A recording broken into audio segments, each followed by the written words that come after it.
What's up? What's up? What's up? What's happening, people? This is the Night Flight Show. Glad to have all of you on board. Let's see what we got in here. And for those of you who are unfamiliar with the Night Flight Show, it's just a general chopping it up, chit chat, however you want to describe it, chin wag about whatever topics you guys want to get into. Doesn't have to be boxing related. Shout out to Samil, David Fisher, Ruz B, Striker, Lucas, Dominic, Matthew, Jack, ME88 Boy, Kieran, Team Batman Boxing, Warts, Adrian. Big up Adrian every time. Good to see you in attendance, my bro. Silver Reviewer. He says, is this Ethiopia? Yes, it is. Big up JK, Trolls Are Bad, Tony S, Jazz, Truth Channel, Rich Franklin. Let me know if you guys can hear me loud and clear. Yes, big up Jazz every time. Tony S says, Rastafari. Big up JR. Yeah, if we can all smash that like button, it'd be much appreciated. Everyone locking in, if you could just do me the small favor of smashing that like button. It really helps these streams by way of visibility. The YouTube algorithm. All right, Adrian says loud and clear. How you been, Adrian? How's life been treating you? Hopefully good. Big up Liam Goff, aka G-Man, every time. Yep, salute to Liam Goff. Big up D-Man for the super chat. He says, how's Africa treating you, Hatman? Do you miss Costa Rica? Africa's treating me real good. I'm loving it here so far. Do I miss Costa Rica? Not really. I mean, don't get it twisted. I really like Costa Rica. And I definitely go back there to visit. But yeah, I feel very, very good where I'm at right now on the continent of Africa. Very good. So yeah, big up D-Man and much appreciated for the super chat. The only thing which at first wasn't an issue, but is becoming more of an issue now that it's kind of moving into the rainy season here. I don't know how rainy the rainy season is here. I seriously doubt it's as rainy as Costa Rica rainy season because it's kind of a semi-arid country where I'm living. It's not tropical. But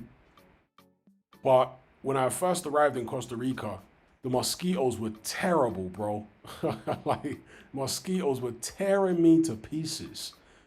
But there's a process that you go through when you arrive in a new country and you start getting bitten by mosquitoes, whereby the saliva of the mosquito, which is what causes the reaction, it's basically a mild allergic reaction. That's why you get bumps from mosquito bites and itching and all that. It's a mild allergic reaction. And you eventually build up a tolerance. I forget the exact medical term that they use for building up tolerance from mosquito bites, but you eventually build up a tolerance to the mosquito saliva, so you no longer get the allergic reaction. So when you do get bitten by a mosquito, there'll only be a tiny bump, which may not itch at all, or no bump whatsoever. It took, I don't know, maybe a month or 2 months to get used to the Costa Rica mosquitoes, but they were the worst mosquitoes I've ever experienced in terms of the reaction I was getting from the bites and how itchy it was and whatever. Here it hasn't been as bad as that, but since we're now moving into the rainy season, there's more mosquitoes about, and they have been annoying the hell out of me this past 10 days or something. I've got plenty of bites, pretty damn annoying. But other than that, all good. I actually went to the cinema earlier on this evening to watch Predator Badlands. We can talk about that. So yeah, big up D-Man. Anybody want to talk about Predator Badlands? I won't give any spoilers, but I'll just give you my general thoughts on that movie. D-Man says, how was Predator? So let me just preface what I'm about to say about Predator by saying that as far as I understand it, and please correct me if I'm wrong, the guy that directed Prey, which was the previous Predator movie, is the same guy that directed Predator Badlands. I really liked Prey. I thought Prey was a really good movie. You know, I like the tone of the movie. I like the switch up in terms of the setting. So I really liked Prey. I thought it was a pretty solid film. But this Predator Badlands, I'm sorry to say, folks, is, God, how can I describe it? The tone of this movie is literally like something out of the first two Star Wars prequels. It is cheesy, childish. I mean, you're literally bordering on Jar Jar Binks level of cheesy, childish nonsense. I think it's rated, what is it, PG-13 or something. It is cheesy as hell. I don't know what they've done to Predator in this movie, bro. But it's like cheesy, childish Star Wars type nonsense. So if you're expecting something serious, if you're expecting something in the same vein as Prey, which I thought was a pretty good movie, yeah, you'll be bitterly disappointed because it's cheesy, childish stuff. It's like they remade Predator for children or something. Yeah, Sesame Street. Literally like they remade Predator for children. Really bizarre. And there's a female character in it, which right from the start is just so annoying and jarring.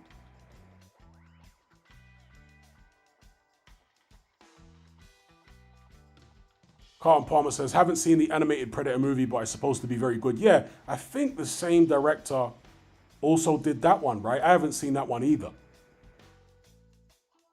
Adrian Remedy says, oh dear. Yeah, oh dear. Oh dear. I don't know what the hell. I don't know why they decided to make that kind of Predator movie, man. Very, very strange. It's as if Disney decided to make Predator. Now, as far as wokery, I don't really recall anything woke in it, but there doesn't need to be anything woke in it because it's Jar Jar Binks level cheesy child stuff, you know? Nah, there's nothing really woke in it that I can recall anyway. It's just cheesy and stupid. You know, it's got like characters in it that are literally made for children. You know, like that. It's like Teenage Mutant Ninja Turtles or something. That's what they turned Predator into. The CGI was okay. It wasn't the worst I've seen. And by the way, just to give you an indication of how cheap it is, I'm in the capital city here. And so I went with a female to watch Predator Badlands, and it cost about £12 for both of us, tickets and drinks and popcorn. So all of that combined, 2 tickets, drinks, popcorn, everything, was about £12. Big up D-Man for the super chat. He says The Witcher season 4 was also terribly disappointing. They just had to make Ciri a rainbow. Oh damn, for real? You know what really blew my mind is in those Harry Potter prequels where they made a Dumbledore rainbow. That was crazy. They made Dumbledore rainbow, bro.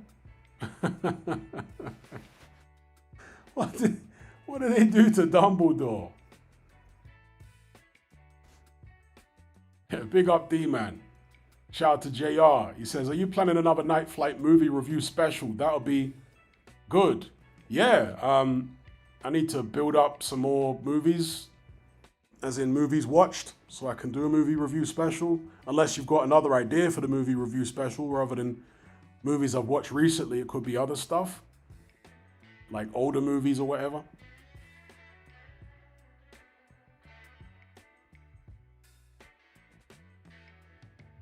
Shout out to JR for the super chat. Debiaka says popcorn is gross. Here's something really weird about Zambia, right? Is here they have like salt and vinegar popcorn. I think you can get stuff like that in the supermarket in the UK, in like packs and whatnot. But here, when you go to the cinema, they don't offer like the normal selection of popcorn flavors. They offer like salt and vinegar and all sorts of other weird popcorn flavors. Yeah, I've seen Weapons. Big up Whizbit. Random Gaming. Yeah, I've seen Weapons. I spoke about Weapons, I don't know, 3 or 4 streams ago. Maybe on a Night Flight stream. I thought it was a decent movie. Yeah, as JR said, yeah, I thought he was decent.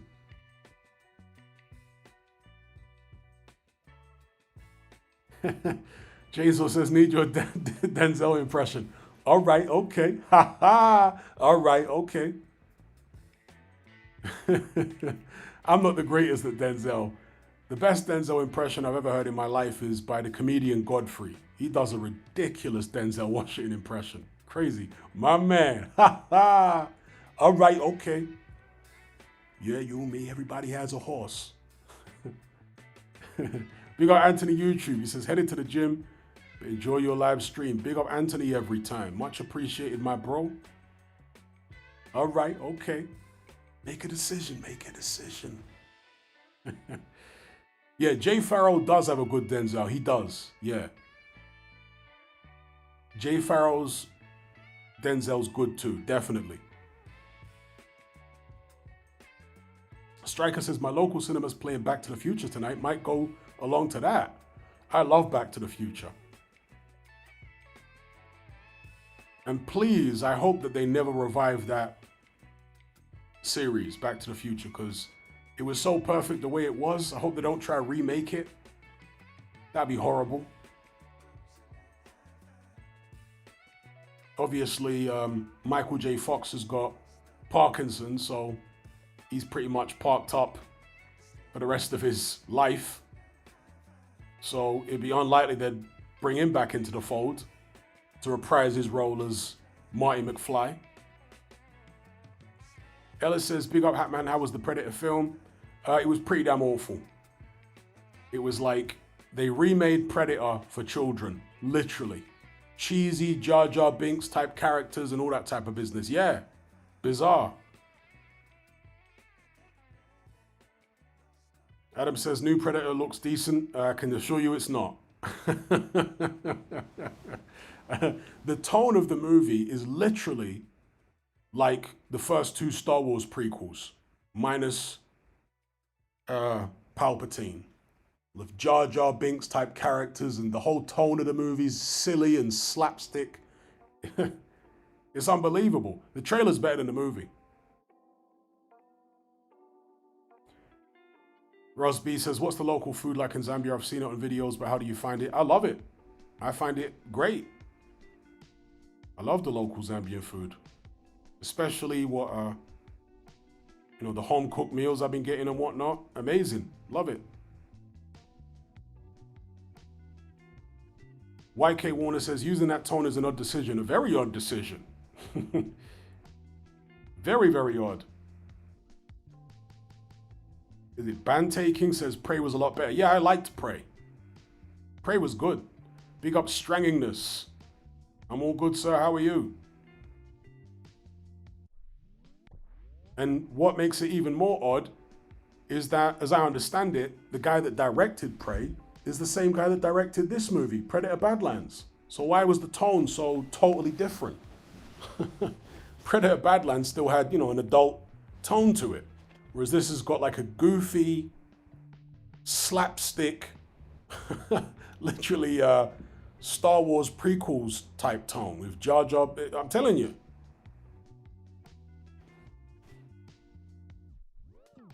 Very, very odd.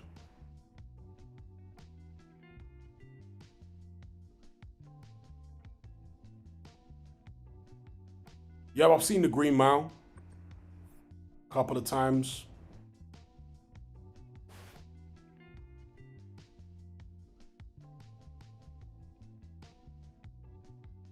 Ramos says GTA 6 has been delayed to November 26th. Is that coming out this year? GTA 6 or next year?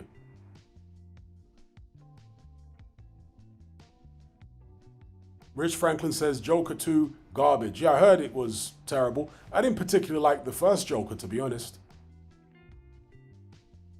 But the second one was like a musical or something. It got panned by all the critics. And they're the very same critics that loved the first one.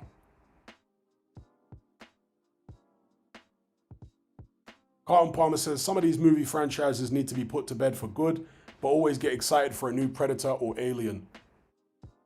The last Alien movie, Romulus, was okay. It wasn't the worst Alien movie I've seen, but it's still not not a scratch, not a shade on the first two originals. Not even close. Chainsaw says, I have a good friend from Zambia. He told me it's the Copper Belt or something. Yeah, the Copper Belt is like further north. The capital, Lusaka, is in the southern part of the country. Apparently the Copper Belt is quite rough. Like the people from there are kind of rough and whatever, from what I've been told.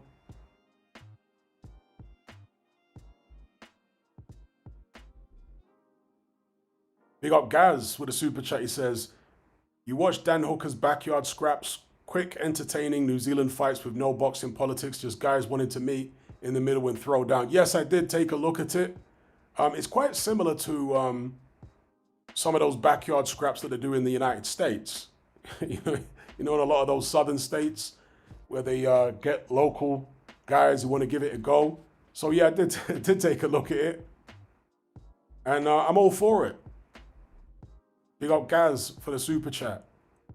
Very, very similar to those ones that they do in America.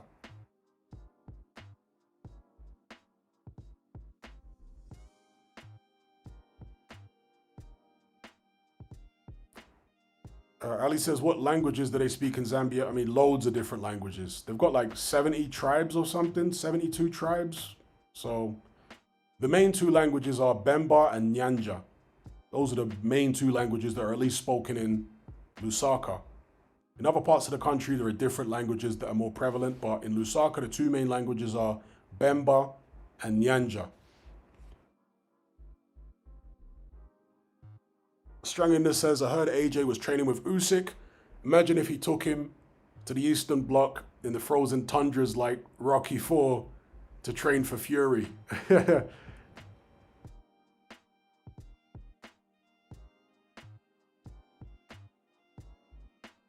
Kimbo Slice. Tony S says, did you see Addy and G-Man's top 10 UK light heavyweights? Would like to see your view on it. Yes, I did. I very much enjoyed that video. And yeah, I like Addy and G-Man shows in general. My take on it is I can't really argue with their top fives at least. I think it was G-Man that doesn't yet have Ben Whittaker in his top five or top 5 or top 10? I definitely doesn't have him in his top 5. Again, I can't argue with that. Ben Whittaker's beaten nobody yet. Just Liam Cameron, so.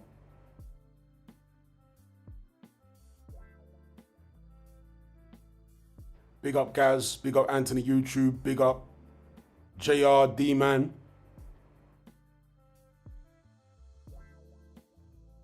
Lucan says, what's your take on Don Charles' latest interview on Seconds Out regarding the Dubois split? I saw an interview with Don Charles. I can't remember if it was on Seconds Out, but he said, I got sacked. He didn't really complain. He just said he didn't want the situation that he had there to end, but he's happy for the time that they spent together. You know, all that kind of stuff. He's trying to put a brave face on it.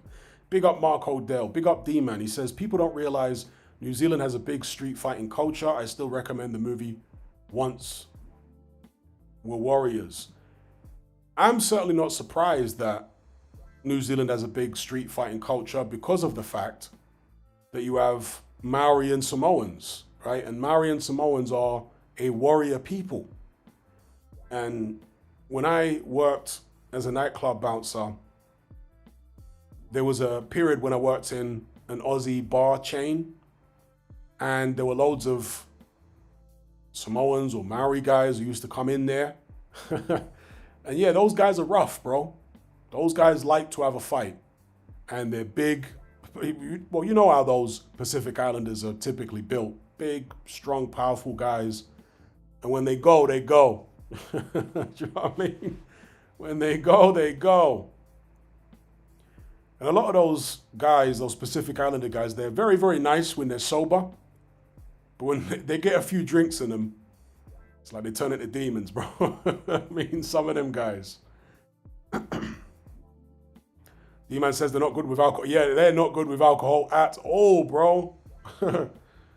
The Pacific Islander guys, bro, when they get on the alcohol, yeah, it gets crazy.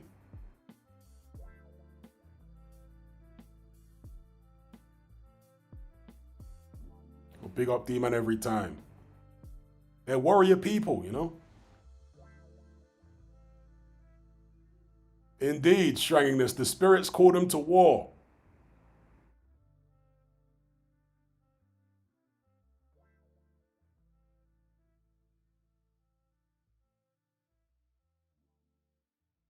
So for those just joining, I've spoken about my general impressions having just watched Predator Badlands.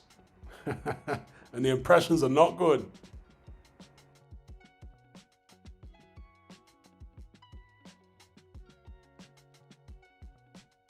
Chainsaw says a lot of the Fijian guys I know have dodgy hearts though. As in physical, yeah, physically. They have, well, Samoans, Fijians, those people, they're like the most obese people in the world, right? They have an extremely high fat diet, like their native diet is extremely high in fat.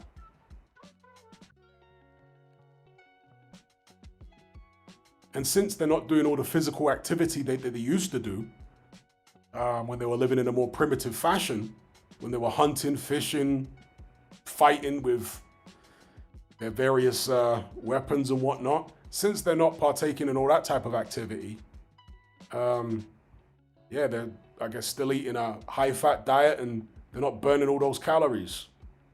Big up GMS Nightmare for the super chat. He says, I deeply resonate with what you said about AJ losing the propaganda war to Fury and Wilder. He has a better resume than them, but doesn't get the respect. Yeah, indeed, he's lost the propaganda war. He got outmaneuvered. Well, Eddie Hearn and AJ got outmaneuvered by Al Heyman, Bob Arum, and Luke Partridge. I'm not going to say Deontay Wilder because, you know, Wilder didn't really have any hand in it. He was just a puppet on a string. But Partridge is clever when it comes to propaganda, as is Bob Arum, as is Frank Warren, as is Al Heyman. So they stitched Eddie Hearn and Anthony Joshua right up. To be fair, they were outnumbered. Do you know what I mean? Arum, Heyman, Frank Warren, Partridge versus AJ and Eddie Hearn. And AJ's no good when it comes to gift of the gab. He doesn't have a gift of the gab at all. He's like the anti-gift of the gab. Eddie Hearn has it, but he was pretty much alone in that fight, wasn't he? Up against the other 4 or 5. So yeah, I completely agree, GMS Nightmare. AJ doesn't get the credit he deserves for the resume he has. Not that AJ is a great or anything like that, but he was a good champion. Definitely a better resume than Deontay Wilder. But Wilder, particularly in the States, is held in much higher regard. Luke B says, did you watch Predator on a dodgy stick or in the cinema? I just watched it in the cinema earlier on tonight. And it was diabolical, to be honest. Diabolical. Big up, Lucas. Are you in the Patreon? Big up, Lucas. If you're in the Patreon group, that's how you get added to Element. If you're on Patreon, and all you need to do is just download the Element app, which can be downloaded at, I think it's element.io. Just download the app, it's free. Sign up for free and just give me your username and I'll add you. Okay, yeah, Lewis is in there. I'll add you. On my most recent post. Oh, okay, it's you. All right, all right. You changed your name there. Yeah, yeah. I'll add you back. Are you not in the group anymore? Yeah, just drop on the latest post. Just drop your new address, and I'll definitely add you back. 100%.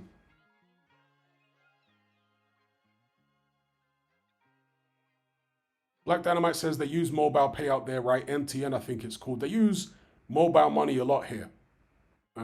It's the preferred method of payment is mobile money. So Airtel is the main one that people use. Some people use MTN as well, but the most popular one is Airtel.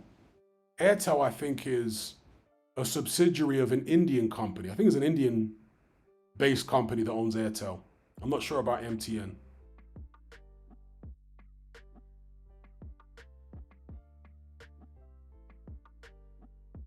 Shot says AJ is definitely a British great. He has to be. Yeah, he's a British great for sure.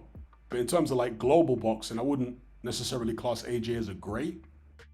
But a British great, definitely.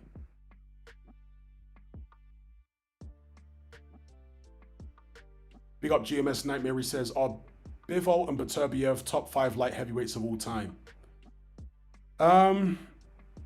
I think you can throw. So if you think about the best light heavyweights of all time, you're talking about the likes of Bob Foster. You could put Michael Spinks in there. You could put. Would you put Roy Jones as a top 5 light heavyweight of all time? I'm not sure about that. I don't know. But I'm saying you're gonna have to put at least one of Beterbiev or Bivol in the top 5. I would say, but you still got Archie Moore, Bob Foster, Archie Moore. Yeah, maybe one of them can get in there.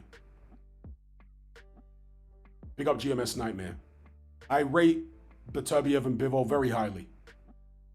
Big up Chainsaw. He says, do you think the Usyk team can fix that worried look AJ has in his face nowadays? I'm not sure if they can change his mind state. I don't think they can change it permanently, but for some reason, I feel as though AJ won't have that worried look on his face if he fights Luke Partridge. I think he's always fancied that fight ever since they sparred way back in the days. And I think he's built up a lot of hatred towards Partridge because of the way Partridge has stitched him up over the years with propaganda and kind of kicked him while he was down and whatnot. So I could be totally wrong, of course, but yeah, I suspect that if and when AJ fights Partridge, he won't have that worried look on his face. Tony S says, yes, Airtel is Indian. Big up Chainsaw for the super chat. Big up Gaz, he says, Young Foreman versus Prime Holyfield.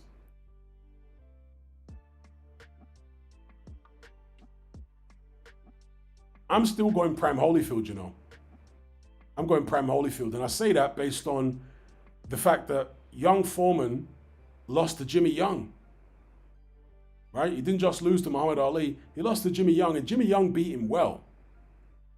What was Foreman when that fight happened? 27? 28? 27, 28? When he lost to Jimmy Young? If Jimmy Young's beating you, and Jimmy Young was a slickster. He was more slick than Holyfield. But Holyfield, similar size to Jimmy, maybe a bit bigger than Jimmy Young. And he could box, he could stick and move. He could basically box the same way as he boxed against old Foreman. And it would be a tougher fight for him. But I reckon Holyfield might still take it on points. Big up Gaz for the super chat. Big up Chainsaw. Big up GMS Nightmare.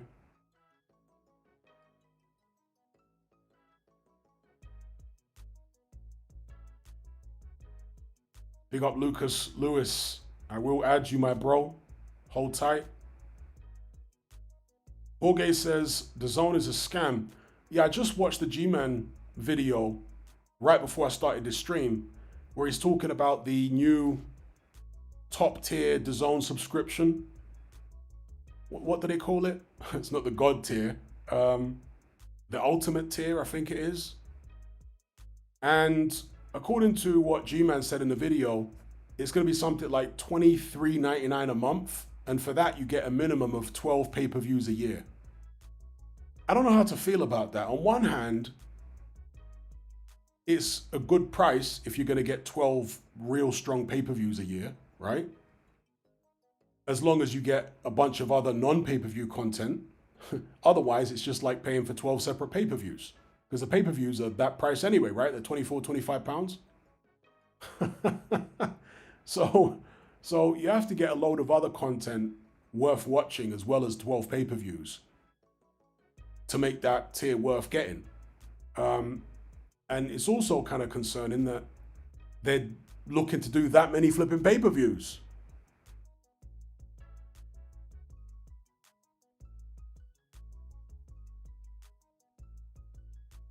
Oh, wow. Mr. Lucas says Disney did make this film, did they? Did Disney own Warner Brothers? Because when I was watching the movie, I didn't see anything about Disney in the opening credits and everything. It just showed Warner Brothers, you know? Do Warner Brothers own Warner Brothers owned by Disney, or I don't know. But either way, yeah, the Predator movie is like a flipping Disney movie.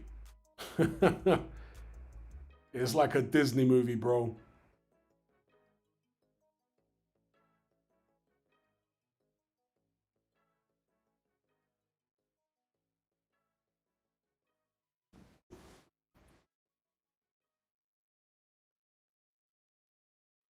Yeah, it's crazy.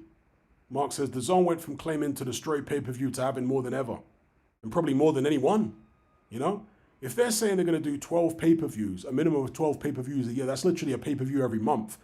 I don't think Sky did a pay-per-view every month at the peak of the Eddie Hearn years. I don't think PBC have ever done a pay-per-view a month for a whole year. Big up the size game. He said, how would Ali be received if he lived and fought today in the social media era? It's difficult to say because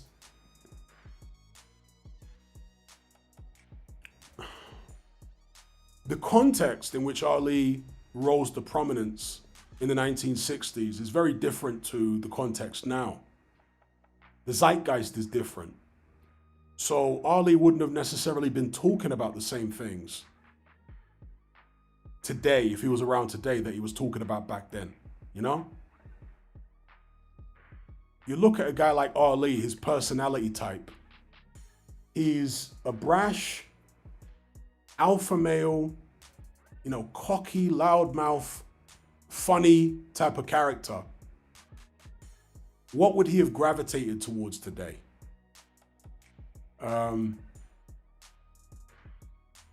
Would he have gravitated towards like the bling culture and lifestyle of a lot of the other American fighters, the Mayweathers and whatnot? Maybe, because Ali wasn't a particularly humble man. Obviously, he converted to Islam. Well, first he was in the Nation of Islam, which is like a offshoot of Islam. And then later on in his career, in his life, he converted to Orthodox Islam. But during the time of his boxing career, he was a flashy guy. He had expensive cars, expensive jewelry. He wasn't living, you know, like a proper Muslim at all. He was drinking alcohol as well. So Ali maybe would have been part of the bling crew, to be honest. He'd still be a rebellious character, maybe an outspoken type of guy that went against the grain on a lot of things. But yeah, he might have been one of the bling guys, one of the guys that came in with gaudy jewelry and stuff like that. So I'm just thinking about his personality type. Rebellious, yes. Fiercely independent, yes. But cocky, you know, egotistical. So big up Galaxy Edits.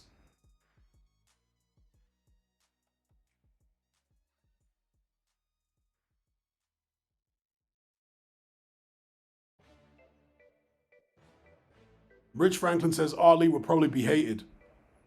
Well, he was hated during his time. You know, a lot of people hated him during his time, but a lot of people loved him too.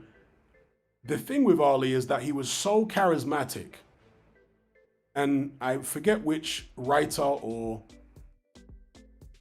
journalist said this about Ali, but this was somebody who lived through Ali's era and they were a journalist at the time. And they said that even the people who hated him loved him. Like people begrudgingly liked him because of how entertaining he was. To a lot of people, Ali was like car crash TV. They just had to watch. Even if they hated his gut, they just had to watch. Because there was something about him that was magnetic. You know? People had to watch the guy. And he was funny. Whether people liked him or hated him, the guy was funny. He was a very, very funny guy.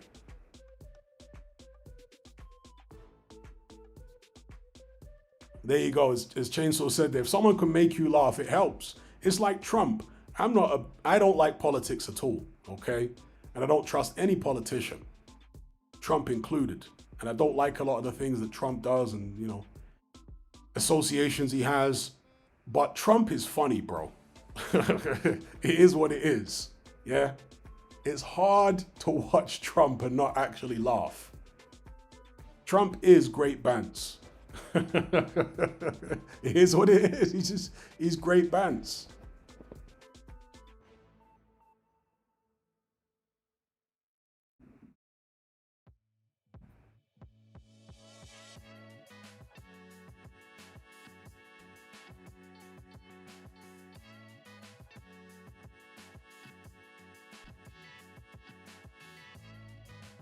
D-Man says, I found Biden hilarious too. Kept forgetting mid-sentence. Yeah, Biden was hilarious, but for all the wrong reasons. Dear, oh dear, oh dear. Yeah, Biden was wrong. Biden was funny for all the wrong reasons, bro. Big up Devin Sinclair. He says, Trump is funny, but Sleepy Joe was hilarious. Sleepy Joe.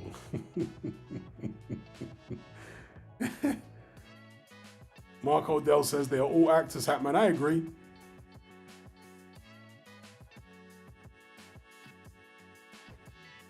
There's a worse, like more senile politician than Joe Biden in Uganda right now. He's one of the main government ministers or something. I think anyway. And this guy literally has to wear a diaper. He wears a nappy. That's how totally out of it he is. I mean, some of the stuff you see in African politics is absolutely bizarre. They got this guy who wears a nappy and he's like part of the Ugandan government or something and he's totally out of it. Like he can't even control his body movements and stuff and he needs to be fair. It's, yeah, crazy, bro. You'll see clips of him on Instagram because it's kind of viral on Instagram, just how ridiculous it is. There you go. Yes, GMS Nightmare. Moses Ali or Moses Ali. Yeah, look up Moses Ali. Look up Moses Ali on Instagram. You'll find the guy and you'll be baffled as to how that guy can hold political office. He literally doesn't know where he is. Worse than Biden. Crazy.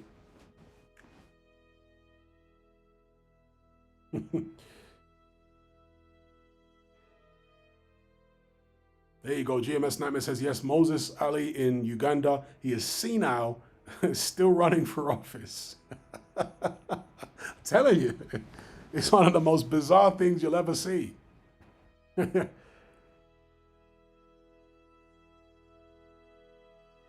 Strangingness says, a pure psychopath would be more like Al Heyman, the guy in the shadows who doesn't get in front of people a whole lot. I actually disagree with that. Because psychopaths are so narcissistic, they tend to want the limelight, yeah? Not all of them, of course. Some of them do operate in the shadows, but the majority of them are so narcissistic and so like ego-driven that they will actually jeopardize themselves by putting themselves in the public eye. Yeah. That's what a lot of them are like. One of the most common modes of behavior with psychopaths is that they over-egg the pudding. When they get away with something, they have to keep doing it and doing it and doing it. You see this with serial killers, for example. You know the way that they start to taunt the law enforcement when they're getting away with all these killings. It's a bizarre pathology, right? When you're getting away with stuff, but you're taunting and you're leaving breadcrumbs for the law enforcement. Like, why would you do that? When the penalty is like the electric chair or something, why are you taunting law enforcement? They get a thrill, they get a kick out of dangling a carrot in front of your face. They're like adrenaline junkies, a lot of them, the more extreme ones, like adrenaline junkies. They like to see how far they can push it, you know?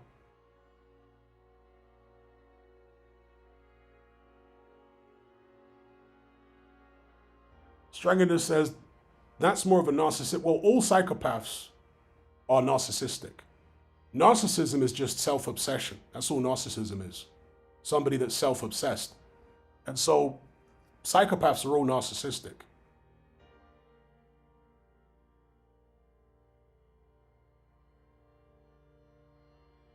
I mean, you look at a guy, somebody just mentioned General Butt Naked there, D-Man said General Butt Naked. I mean, he's a pure psychopath. D-Man says, Tucker Carlson met General Butt Naked and reiterated how he actually liked him, said in his interview with Megyn Kelly, oh, wow. And the guys from Vice, yeah, I saw one of the guys from Vice actually in an interview the other day, and he was speaking to somebody about that General Butt Naked documentary that they did. And the guy from, because I always found it totally bizarre that General Butt Naked stood there on camera in front of those guys from Vice and admitted openly to them that he'd butchered children, he killed children and cut their hearts out and eaten their hearts and stuff like that, right? In human sacrifice rituals. And those Vice guys, by the end of the documentary, said they liked General Butt Naked, Joshua Bly. And I'm like, how can this guy who's told you that he's literally a serial killer that's killed thousands of people, how could you possibly say you like the guy by the end? And so in the recent interview with one of those guys from Vice who did that Butt Naked, General Butt Naked documentary years ago, they kind of copped out and said, well, they had some kind of Stockholm syndrome when they met General Butt Naked. They got Stockholm syndrome in his presence. Yeah? But again, General Butt Naked is a typical psychopath. An extreme psychopath, right? Because most psychopaths are not killers, much less serial killers. But Butt Naked is a serial killer. And one of the most foul things that he ever did, if you've seen his documentaries, is when he goes to one of the relatives, a female relative of one of the people that he butchered, and he literally forces her to hug him because he's going there with this fake act of asking for forgiveness for somebody whose family member he butchered. And he goes over there and like, she doesn't want to talk to him. She doesn't want to see him. If he had any kind of empathy at all, he'd say, okay, fair enough. I just want you to know I'm sorry. But no, that's not enough for him. He like forces himself on, forces her to hug him. That is how sick, do you know what I mean? Like an extreme psychopath there, that's sick. Because it's all about appearances for him. He wanted to be on camera hugging that woman. But that's what an example of what I mean of by over-egging the pudding. They overdo it. Because psychopaths don't have the normal range of emotions that normal people do. So they learn how to react to certain situations by observing other people. Because they don't have the feelings, right? So they observe other people and they don't quite get it right a lot of the time. Yeah? They don't quite get it right with how they're supposed to act. And their real motive, which is a devious motive, usually shows through.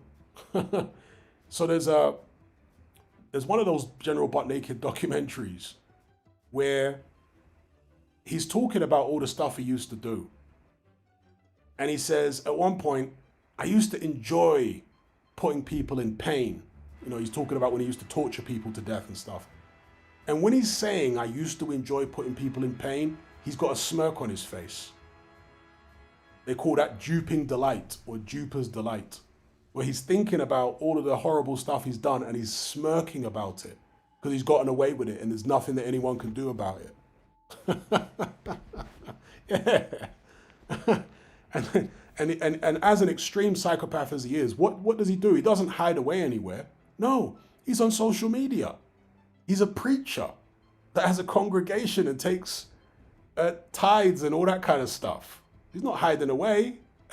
He's right there on Front Street as a public figure. And here's my strong suspicion. I think he's still active. I suspect he's still active, doing what he used to do. And yet he's a public figure. That's my suspicion, that the man's still active. But yeah, I'm not surprised that by the end of the interview, Tucker Carlson said he liked butt naked, general butt naked. He apparently has this effect on people, some kind of hypnotic effect. This guy's literally a butcher. Unbelievable. Big up. What you got here? Jeshuran for the super chat. Much appreciated, sir. It says, big up Hatman from Lewisham, long-time listener. I find you broadly sound in your views and I wish you well. Ali was very divisive at his time, which is very overlooked these days, Vietnam, etc. Well, yeah, of course. I mean, it was massively controversial for Muhammad Ali to, quote unquote, dodge the draft and be against Vietnam. Massively, massively controversial. You know, back then, we're talking about the civil rights era in the 60s, when black people hadn't yet got the right to vote, but they were in process of getting the right to vote. It was a much more conservative time. It was a much more racist time. And Ali was basically the only black public figure that dared to say the things that he was saying. So he was massively controversial and massively divisive. Okay, because he came out swinging, not just physically, but verbally. So yeah, he was massively divisive and hated, you know? Absolutely hated, but also loved in equal measure. Big up Jeshuran for the super chat. Chainsaw says, Hatman, have you watched or read about Ed Gein? I watched the Monster series recently. Yeah, I did a Patreon episode about Ed Gein years ago. Obviously, totally crazy, mentally disturbed. And he was partly the inspiration for Leatherface in the Texas Chainsaw Massacre. Ed Gein. Absolutely cuckoo for Cocoa Puffs, that guy. Nuts. So he started off stealing bodies from a local graveyard.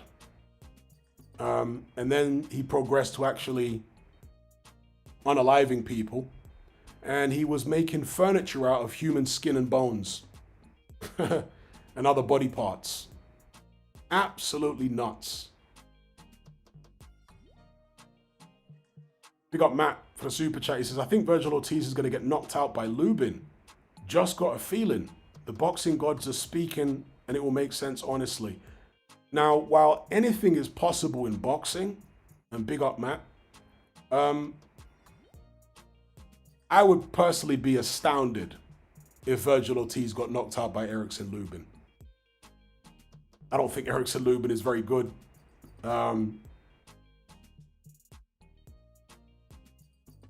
Yeah. Big up, Matt. Stranginess says, well, a narcissistic psychopath is a combination of both a narc and a psychopath. See, that's where I disagree. And many forensic psychologists will tell you the same. All psychopaths are narcissistic. All of them. There's just degrees of narcissism, because narcissism is a spectrum. It's not like every narcissist is equally narcissistic. It's a spectrum, yeah? But all psychopaths are, at the core, narcissistic. That's why they don't have any empathy, because they're so self-interested and self-obsessed that there's no notion of having empathy or feeling for other people. So all psychopaths are narcissists, all of them, yeah? That's certainly my opinion, and if you read people like Dr. Robert Hare, the guy that came up with the diagnostic test for psychopathy, you know, he's one of the many forensic psychologists that'll tell you the same. All psychopaths are narcissists, but most narcissists are not psychopaths. A pure psychopath is just somebody that has, normally when people talk about pure psychopathy, you're dealing with someone that was born that way. So when I will mention a pure psychopath. I'm talking about someone that was born a psychopath rather than somebody that became psychopathic because of life experiences. That's what I would mean by a pure psychopath. But yeah, it's definitely my view that all psychopaths are narcissistic. They all have this view of the world where they are the center of everything and they're the only thing that matters. Nobody, ultimately everyone else is disposable and there to be used as a tool. Not all psychopaths have the reason there's a difference in behavior between certain psychopaths is because not all psychopaths are equally intelligent. Okay, you get dumb psychopaths. Yeah, a lot of the criminal psychopaths are not very smart. That's why they end up in prison all of their life or most of their lives. So just as with normal people, there is a vastly varying degree of intelligence level between different psychopaths. And there's also a varying degree of risk tolerance. Not all psychopaths have the same level of risk tolerance. But as a general rule, psychopaths are more risk tolerant than normal people are. Yeah? So if there's a psychopath in the workplace, they'll tend to take more risks, like a lot more risks, in the workplace than their colleagues will. And the same in most other settings. Similar thing with criminal psychopaths. The criminal psychopath will take more risks than his non-psychopathic criminal compadres. You know what I mean? And those risks aren't necessarily like violence. They might take risks as far as manipulation when they're trying to play other criminals off against each other. And they'll do it at a very high stakes level where they could get, if they get caught lying and manipulating and turning people against each other, everyone could turn on them and they'd be up the proverbial creek without a paddle. Yeah. But going back to what Matt said there, Virgil Ortiz getting knocked out by Erickson Lubin, that would amaze me if that happened, but we'll see. Anyone else think that could happen? Virgil Ortiz getting knocked out by Erickson Lubin? I'd be surprised. Big up Matt for the super chat. He says, also psychopaths are liars. Who's to say they aren't just exaggerating it because they love the attention? Absolutely 100% correct. 1,000,000% correct. That's one of the, pretty much all human beings lie, right? But psychopaths take lying to a whole new level. The way psychopaths lie is crazy. And they gaslight a lot as well. Psychopaths tend to get a kick out of gaslighting people, making them question their own sanity through the type of lies that they tell. And yeah, that's the narcissistic aspect to psychopathy, is psychopaths massively exaggerate often their crimes. So I'll give you an example of a psychopath who massively exaggerates the stuff. A lot of these criminal ones, you know, the ex-criminals that are on YouTube, loads of, I have to estimate maybe the majority of them, like the ex-hitmen and stuff like that, are psychopaths. And they massively exaggerate the things that they did. Yeah? They massively, because their ego is just craving for that attention. They massively exaggerate how prominent they were and how prolific they were. So there's one guy, for example, who was a Detroit hitman called Nathan Boone Craft. So he's known as Boone, yeah? He's like a black ex-gangster from Detroit. And he, according to many other people who've now come out that were also in the criminal underworld in Detroit during the time when Boone was active, said that the guy is literally Jackanory. Yes, he did kill a bunch of people, but a lot of the stuff he says is so embellished and so exaggerated and straight up fabricated, it's ridiculous. But that's typical of psychopaths. They will do that. They will totally exaggerate and make themselves out to be these superheroes, you know, in the criminal sense. Yeah, they do that.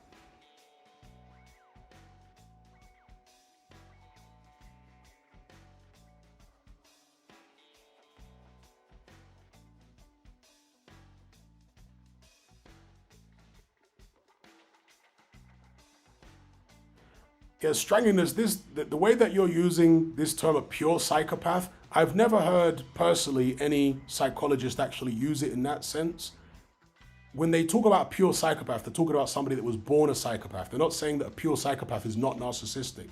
I have never personally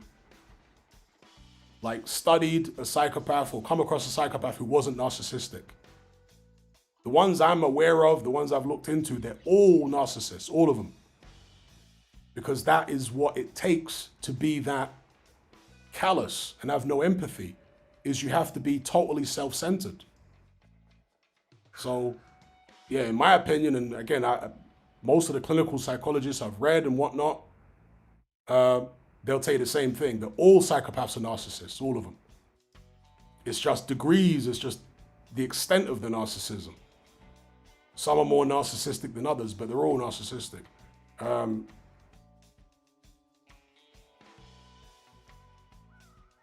And what you're saying is not really about the narcissism, that's just more to do with the intelligence.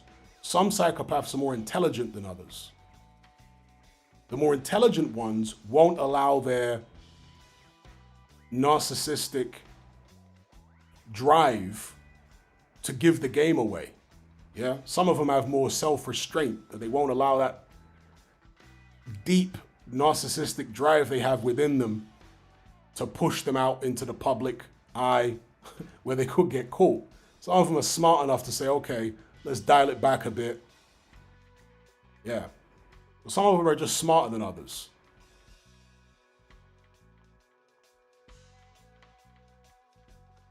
Big up AJ for the super chat. He says, which elite fighter do you think carried on boxing way too long? Jones Jr. for me. Remember after the Tarver KO thinking he should call it a day back in 05. I believe Lewis retired at the perfect time. I think Calzaghe retired at the perfect time too. Obviously Rocky Marciano retired at the perfect time. Which elite fighters do I think carried on boxing way too long? Roy Jones Jr., yes. Sugar Ray Leonard, yes. Who else carried on too long? Muhammad Ali carried on too long. Evander Holyfield carried on too. So there are so many great fighters that carried on too long. Yeah, Holyfield carried on too long. Who else is there now? Mentioned Ray Leonard. Hagler retired after the Ray Leonard fight, so you can't say he carried on too long. But yeah, I'll stick with those ones. Big up AJ for the super chat.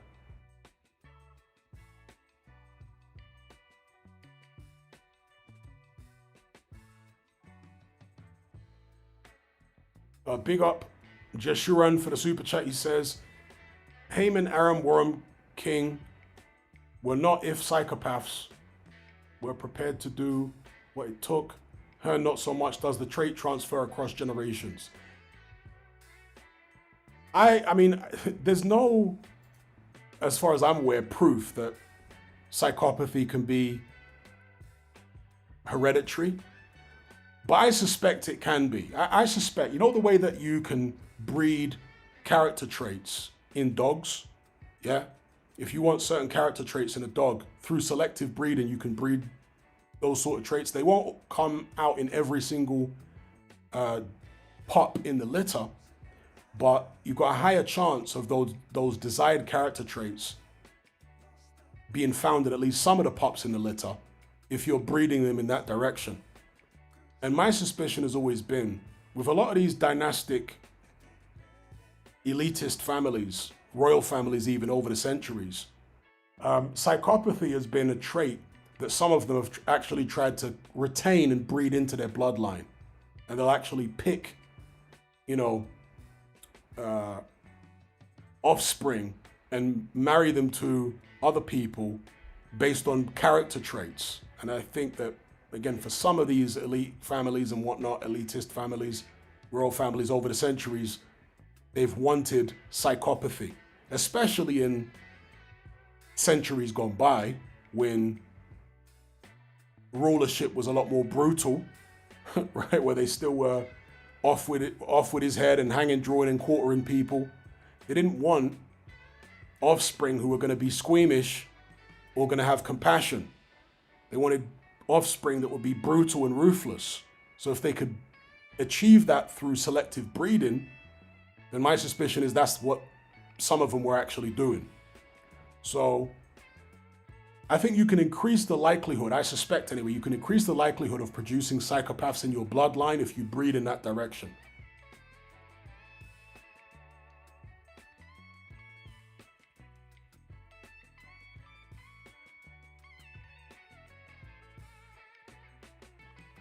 As far as, so yeah, answered Jeshurun's super chat there. Big up AJ. So yeah, I suspect you can breed it, or through selective breeding, you can have a higher chance of producing psychopathic offspring. Matt Borgerson says, Michael Francis, psychopath, the mob dude on YouTube. I don't know whether he's a psychopath or not, but it wouldn't surprise me if he was.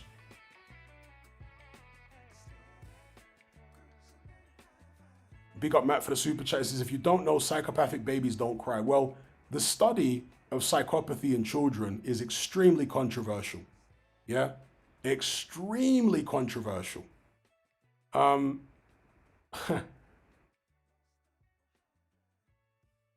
Strangeness says there are so many terms in psychology that it gets confusing. There's different models like Robert Hare. Yeah.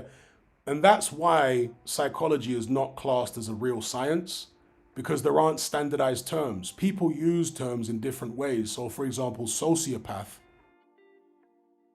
for some psychologists, they use it to mean something slightly different than a psychopath.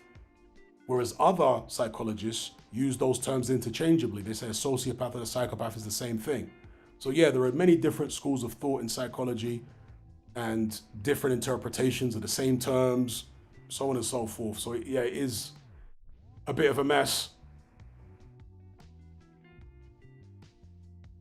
But yeah, the study of psychopathy in children is very, very controversial. And the reason why is because most clinical psychologists will tell you that psychopathy is incurable.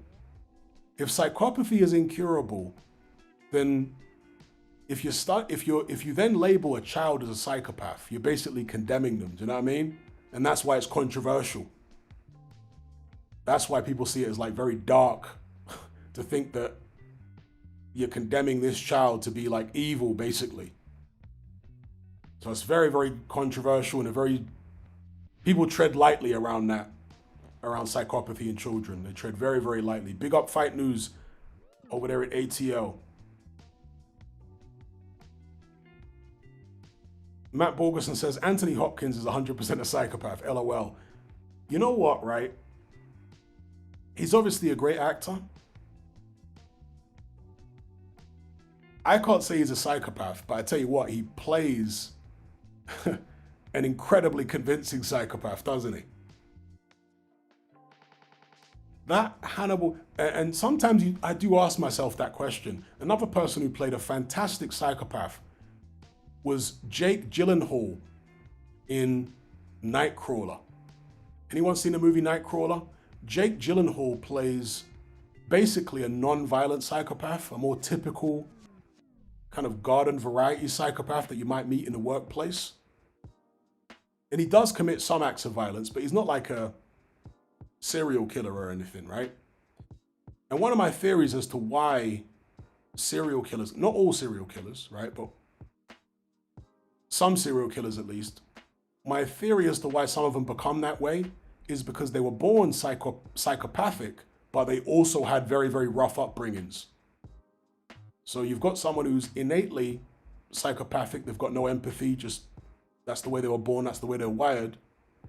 Combine that with maybe a rough childhood where they suffer abuse, and that is what creates the monster. That's my theory. It's a combination of the natural psychopathy along with the nurture, you know.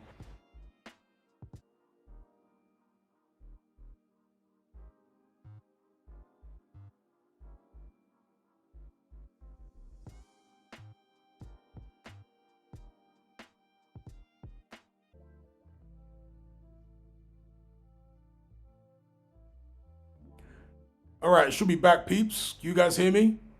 Let me know if you can hear me loud and clear. I tell you what happened. It wasn't a Matrix attack. Can you guys hear me again? Mic check 1 2 1 2. Okay, you guys can hear me. Yeah. So all that was is basically in Zambia there is very limited power. So most parts of the country only get about, I don't know, between 3 and 8 hours of electricity a day.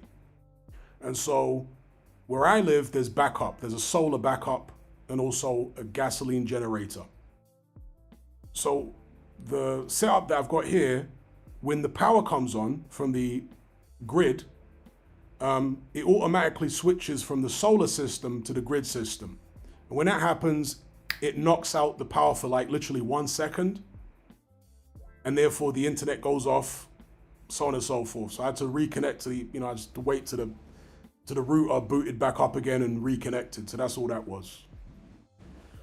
That's all that now. Yeah, Nightcrawler didn't get me. Nightcrawler didn't get me.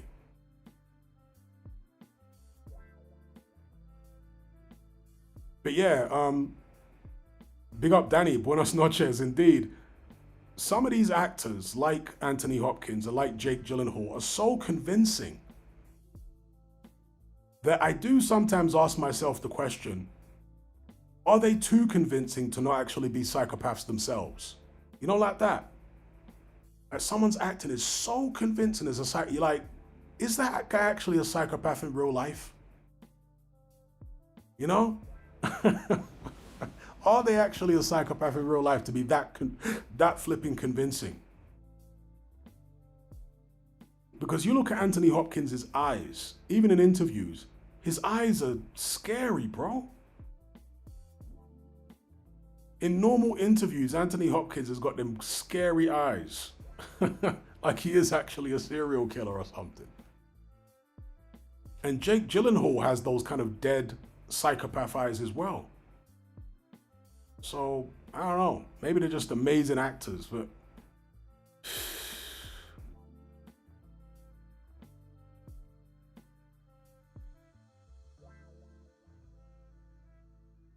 Yeah, Tony Blair definitely has them, for sure.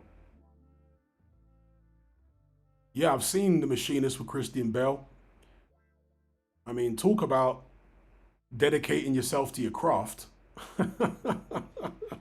Christian Bale damn near starved himself to death playing that role. That was madness. And did he do that movie before or after The Dark Knight? I forget. Because for The Dark Knight, for for all 3 Batman movies, he was way over 200 pounds. Maybe like 210, 215 pounds, 215 pounds. And for The Machinist, he was, God knows what he was weighing, but he was damn near dead.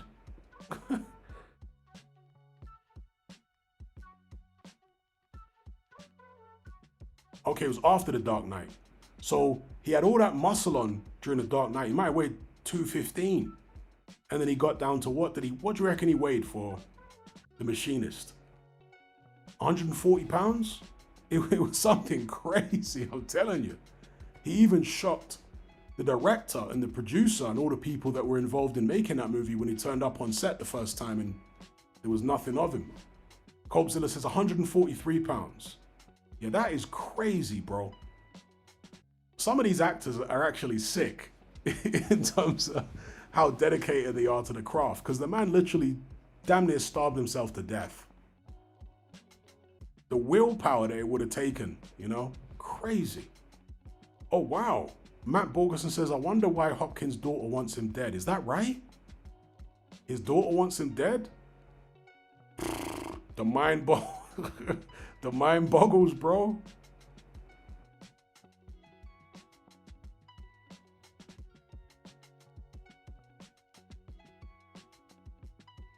Big up Jess Shuran. He says, very interesting. Thank you, Hatman. Prince William is by many accounts ruthless, to use your phrase.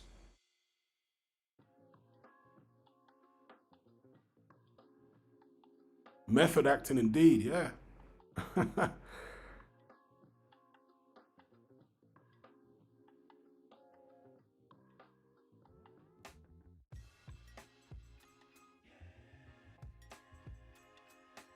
Danny says it's easier to spot a psychopath when they have blue eyes. With brown or dark eyes, it's harder to tell. Yeah, because blue eyes are striking, so you might have a point there. Blue eyes are more striking. But when you see like a really extreme psychopath, it amazes me that people can't tell. Do you know what I mean? When they're really a really extreme one, like a General Butt Naked. Yeah, if anyone ain't seen General Butt, just look up General Butt Naked, Joshua Bly. He's a former Liberian warlord. I mean, just look up his still images of him. Look at his eyes. I mean, it's just pure evil. I'm amazed that people could meet someone like him and think he's a nice guy. Just looking at his eyes, bro. Like, yo.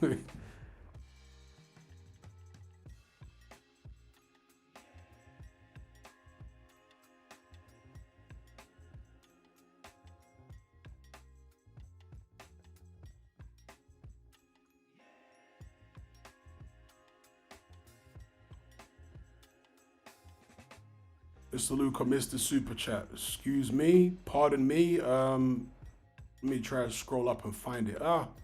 Somehow YouTube is not showing me the older super chats here. Hang on. Let me try and find it this way. Oh, excuse me. Mr. Luca says Ronaldo is a proper narcissist, gaslighting master. Yeah, and we should always make the distinction between narcissism and psychopathy. It kind of frustrates me that these days a lot of people use narcissism interchangeably with psychopathy. And I don't see why you would, because the term narcissist comes from the old Greek fable of Narcissus, right? The guy that fell in love with his own reflection in a pool of water. So a narcissist is just somebody that is self-obsessed. That's all it is. Narcissism is far more common than psychopathy, yeah? Loads of people are narcissistic, but again, it's a spectrum. Freud spoke about healthy levels of narcissism that are necessary to achieve things. And then there are malignant levels of narcissism where it becomes an antisocial personality disorder, right? Where the person is so narcissistic that they become, to use a way too overused term these days, toxic, right? So a lot of successful people would be classed as quite narcissistic. Do you know what I mean? Because it does take a certain degree of selfishness and also ego to achieve great things in a lot of areas, in a lot of fields.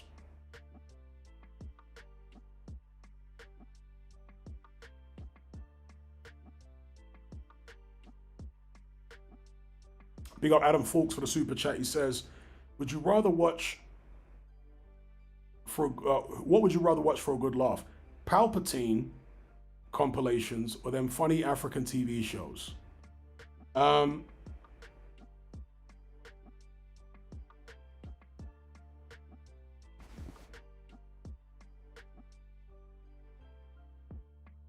have to say funny African TV shows because there's more of them.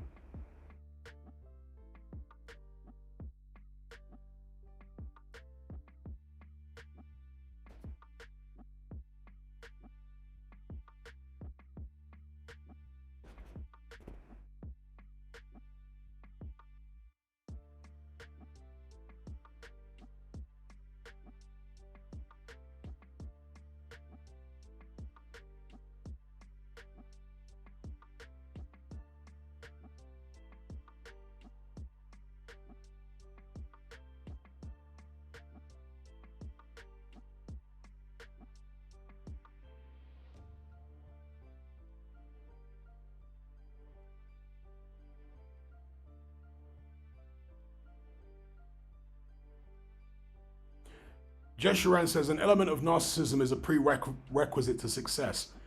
I think so in a lot of cases, yes. In a lot of cases, yes.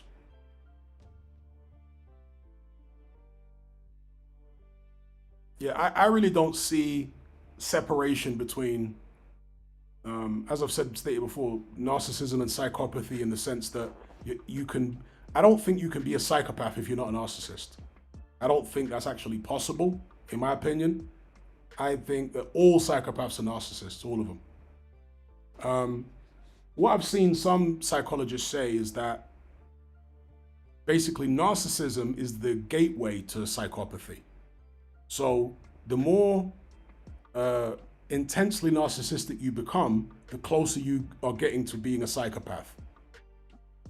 And so there is a term that some psychologists use interchangeably with psychopath, which is a malignant narcissist. So rather than calling somebody a psychopath, they'll call them a malignant narcissist, which is basically like a predatory narcissist, not somebody that's just self-obsessed, but somebody that then goes out and applies or imposes their narcissism on other people in a predatory fashion. So yeah, I'm of all the research I've personally done and read and whatnot, I don't think it's possible to be a psychopath if you're not a narcissist. Because at the core of what a psychopath is no empathy. How do you get to the stage of having no empathy? You're totally self-obsessed, which is what a narcissist is. A narcissist is just a self-obsessed person. People flesh out, again, people tend to think all narcissists are the same and they all exhibit the same traits and whatnot. They don't, in the same way that psychopaths don't. Somebody can be narcissistic and just be more intelligent about their condition, right? Understanding that if they're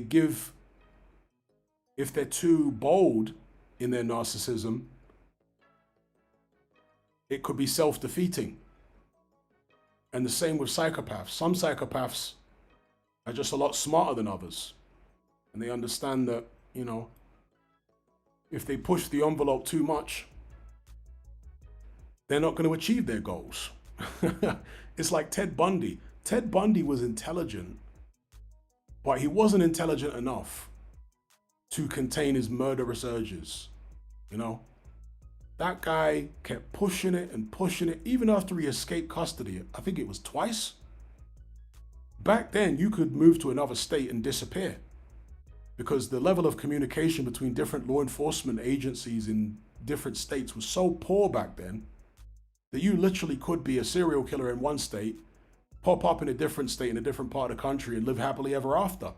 Ted Bundy could have potentially done that, but he got such a thrill out of unaliving young women that and also, Bundy,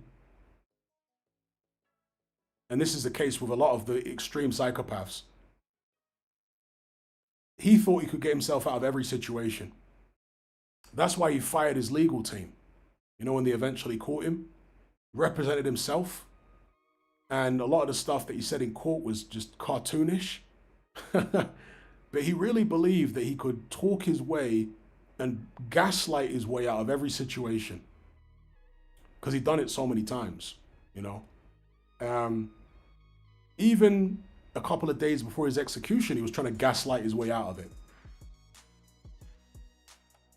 So he's an example of a psychopath who was not intelligent enough, right? Because ultimately he went to the electric chair.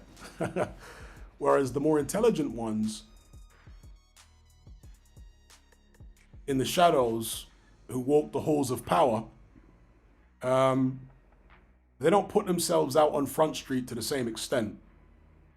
And of course, I may be giving them a little bit more credit than they deserve, because some of the more powerful psychopaths in the world have got so much power that who's going to investigate them? You know what I mean? Nobody's going to investigate them. The ones who are really, really high up, they're protected from up on high by the Prince of Darkness. So, yeah, their job is just to present this ridiculous, usually philanthropist public image, if they have a public image at all. Some of them do.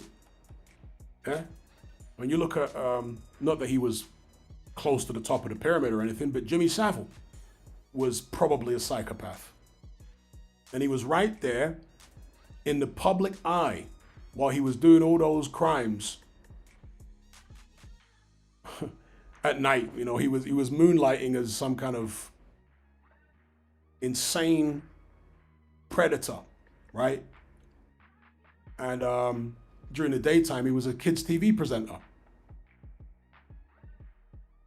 That's the level of duplicitousness and brazen behavior that you'll get with psychopaths. They can do stuff like that. Yeah. Again, with the serial killers, you'll see some of them serial killers that are like pillars of the community. I mean, pillars of the community, helping old ladies cross the road. I mean, you look at John Wayne Gacy. When those young boys started going missing, John Wayne Gacy actually participated in looking for the victims, right? He was like pillar of the community. He's helping to look for I mean, meanwhile, people didn't realize the victims were buried underneath his house. That's how brazen some of them are, like the extreme ones. They're that flipping brazen. They'll be the ones shedding a tear for the news reporter when they're doing a report about a missing person. And the actual perpetrator will be there on camera. Oh, it's so sad. Oh, we're out here and the family and yeah. That's how brazen they are.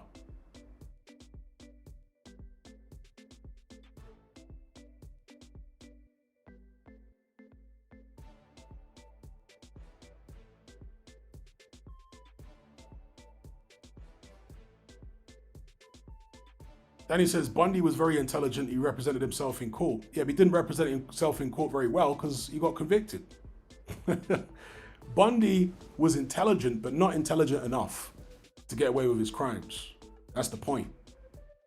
The psychopaths who are high up the food chain in society, you know, that walk the halls of power, they're far more intelligent than your Ted Bundys. I would hazard a guess, right? But yeah, that's one of the things you'll see with like the serial killer ones is, I mean, Harold Shipman, you know, Harold Shipman, the family doctor for decades. And yet look what Harold Shipman was doing. Man's nuts.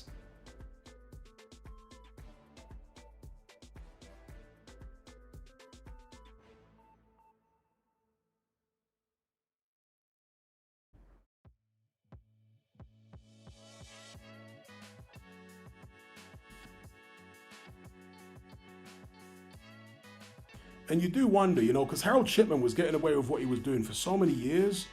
You wonder how many Harold Shipmans there's been that didn't get caught, you know?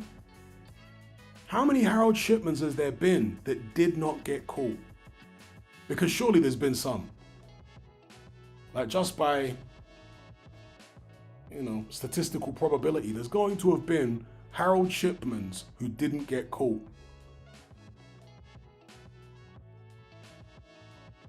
Big up D-Man for the super chat. He says, what's your opinion on Ibrahim Traore?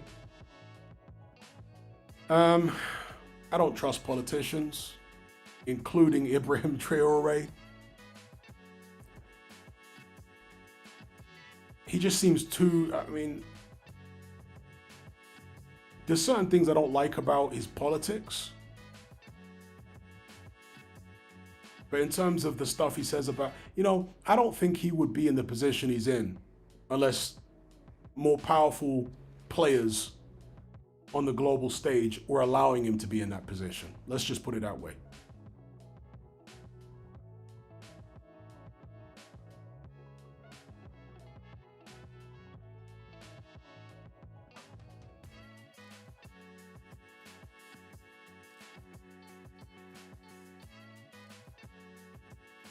Yeah, Don King, in my opinion, I've always said is a psychopath. I did a video called Psychopaths in Boxing. I think it was a 2-part video. And I named Don King, in my opinion, as being a psychopath. Yeah, he's got all the classic psychopathic traits. But as psychopaths go, as far as we know anyway, unless he's done a load of stuff really, you know, to a much greater extent that we don't know about, then he's a pretty guarded variety psychopath. He's not a particularly extraordinary one, because we've been talking about the likes of General Butt Naked and Harold Shipman and, you know, loads of other people who are way more extreme than Don King. Don King's a pretty guarded variety psychopath, you know?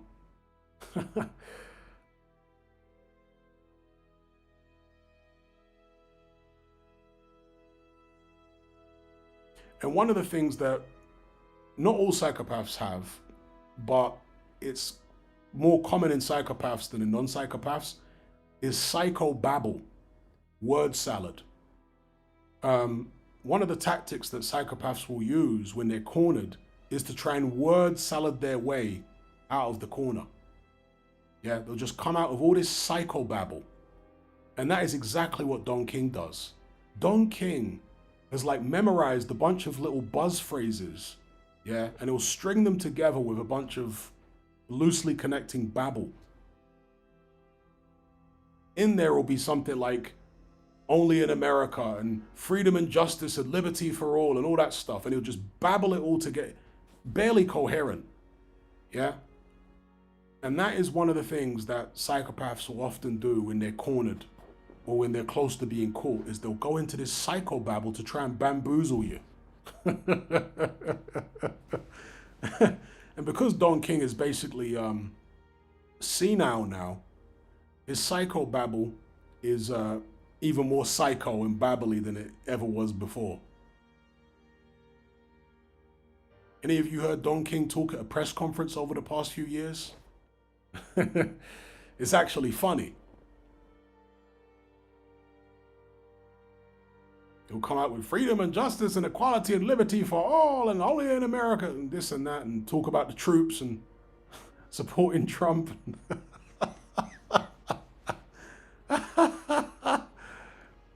Because, you know, a lot of psychologists will tell you that because psychopaths have got very limited range of emotion, they necessarily also have a very basic personality, right? That most of their personality doesn't come from them. It's actually acting.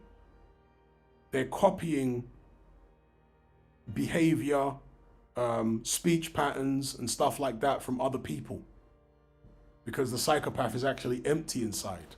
They don't, most of what you see from them isn't generated from within. It's just them copying what they see from other people. Like a patchwork personality that they've constructed for themselves. And psychopaths they'll often be chameleons. They'll adopt different personalities for different circumstances. So many psychopaths you'll find being con men. Yeah, I knew a psychopath that was a con man. And he would adopt different personalities. He'd take on different interests. And he'd converse in these interests just enough that he could move into a new circle of friends and stop ripping people off. He'd change his whole attire, everything, just so he could go into a new circle and rip people off and then move on to the next circle. So yeah, he had a bunch of these like made up personalities that he would switch between in order to get the job done.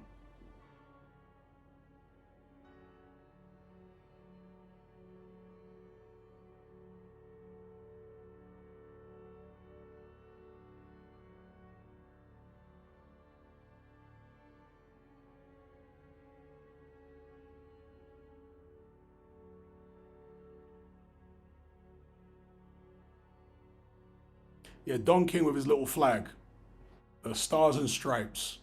Don King's whole shtick, it was weird back in the days, but it wasn't as weird because he was more in control of his faculties and, you know, mental faculties back in the 80s and 90s. But now that he's senile, yeah.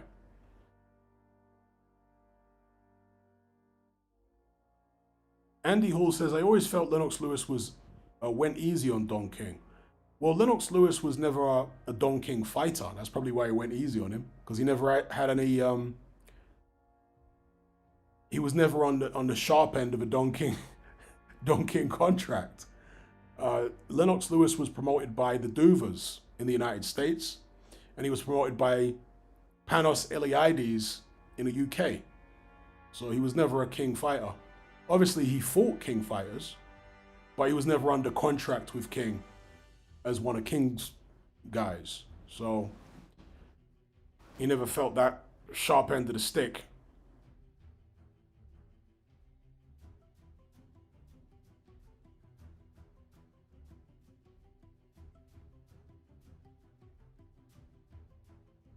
The Duvers were a big boxing family. All that's left of them now is Kathy Duver, who's not actually a Duver. She married into the family. She married Dan Duver, I think it was. But yeah, the Duvers were a big boxing family. The patriarch of the family was Lou Duver. They're Italian Americans.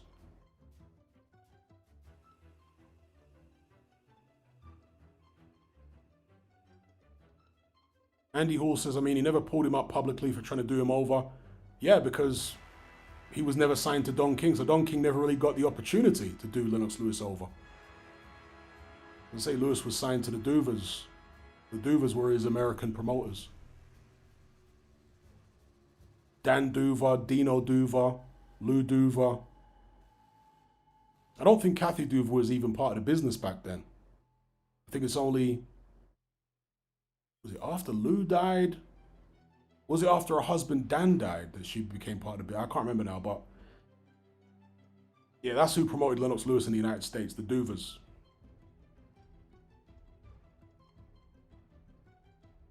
I don't think the Duvers, like I say, the bloodline Duvers I don't think are involved in boxing anymore. It's only Kathy Duver who married into the family. Big up Corey King.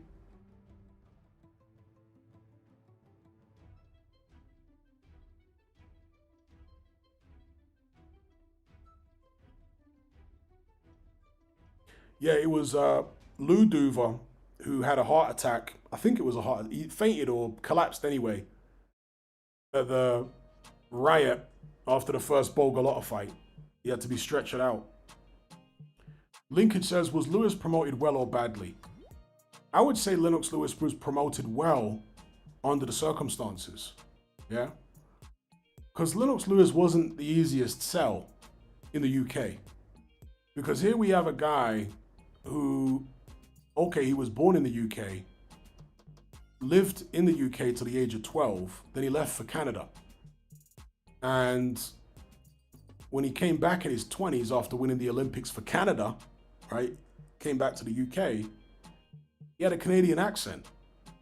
You know what I mean? So Canadian accent, wasn't really that into British culture, spent most of his time living in, or at least part of his time living in Canada and Jamaica and also the US, and not that much in the UK.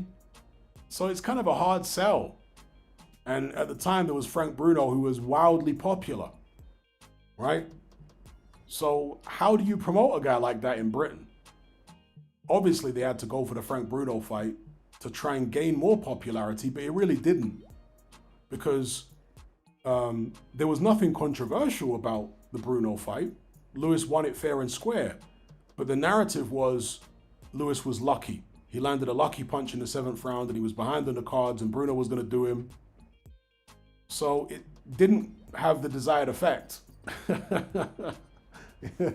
of the Lewis team from a PR perspective. So he was kind of a bit of a hard sell. Obviously, he had the credentials, Olympic gold medalist, and he had all the ability.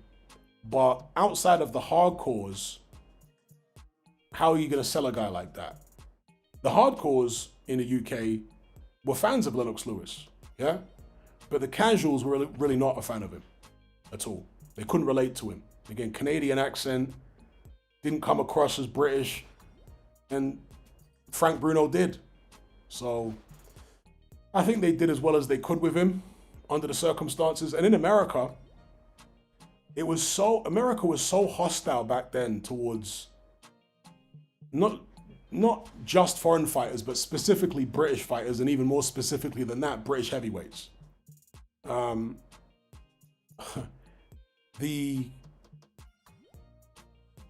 going to call it anti-British propaganda in the American boxing media back then was cartoonish, bro.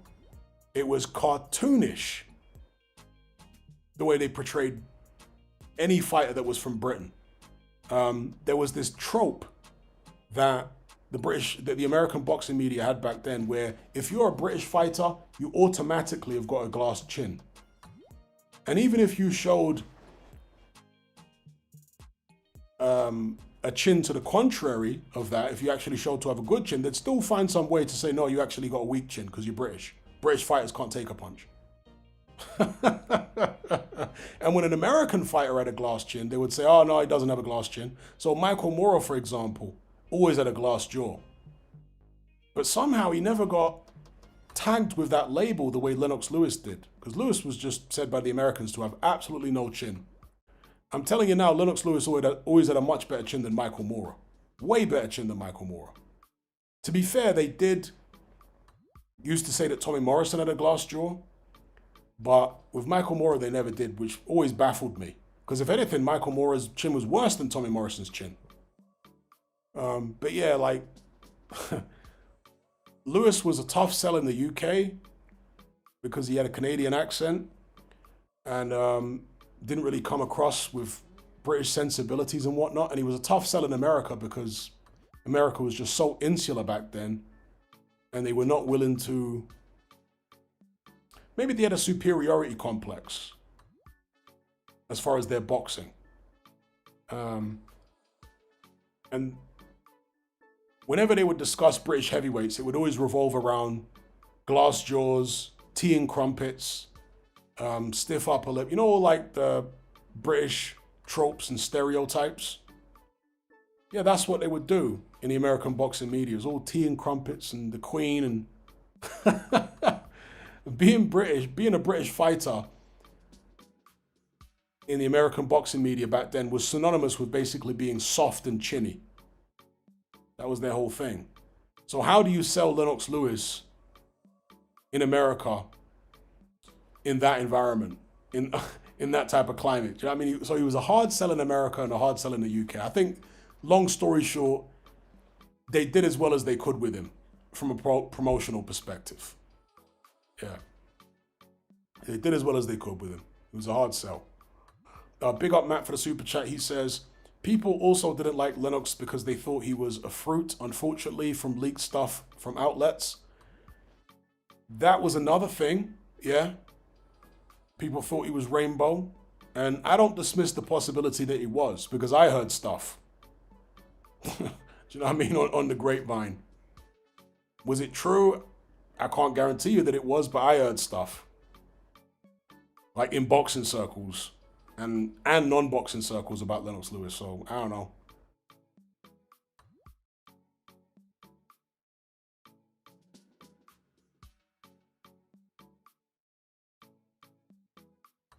Big up Matt for the super chat.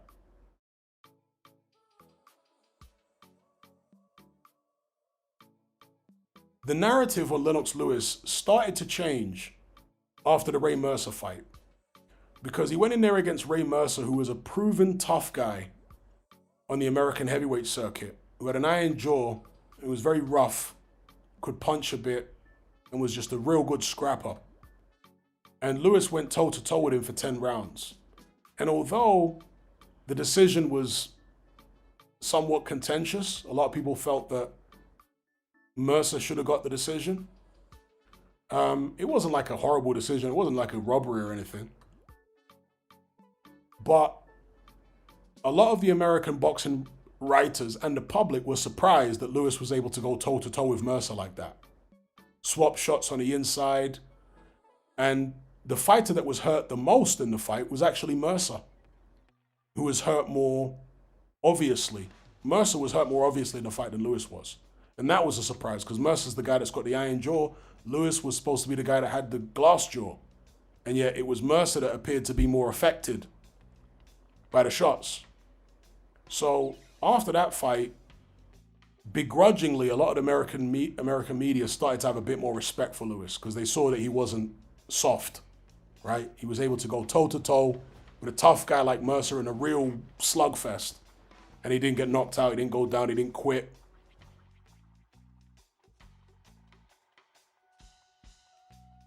Big up Matt for the super chat. He says, Emmanuel Stewart basically confirmed it once. Did he?